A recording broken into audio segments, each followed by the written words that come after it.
শুয়ে শুয়ে ঘুমাচ্ছিলাম, এখন বসে বসে ঘুমাতে মন চাইলো, তো জানালার দিকে তাকিয়ে বসে বসে ঘুমাচ্ছি। বন্ধু বললো চোখ বন্ধ করে ঘুমা। আমি চোখ বন্ধ করে মুখ খোলা রেখে ঘুমালাম।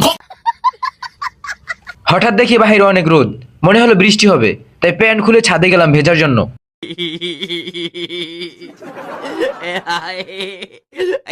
ছাদে গিয়ে দেখি চারিদিকে মেঘ, অন্যদিকে তাকিয়ে দেখি বৃষ্টি দাঁড়িয়ে আছে। তাই রাগ উঠলো, ছাদ থেকে লাফ দিলাম। এখন সাহস বেড়ে গেল, তাই ছাদ থেকে একদম নিচে লাফ দিতে মন চাইলো। নিচে তাকিয়ে সাহস কমে গেল, তাই সিঁড়ি বেয়ে বাসায় চলে আসলাম। ডিপ্রেশন। জানালার দিকে তাকিয়ে দেখি বৃষ্টি হচ্ছে, আবার রাগ উঠলো।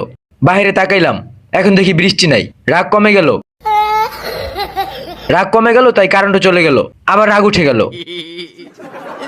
বাটন মোবাইল দিয়ে কারেন্ট অফিসে ভিডিও কল দিলাম, তারা ফোন ধরলো কিন্তু ক্যামেরার সামনে আসলো না, তাই আবার রাগ উঠলো। আবার রাগ থেমে গেল। ডিপ্রেশন। আবার একা একা রাগ উঠলো, একা একা রাগ থেমে গেল।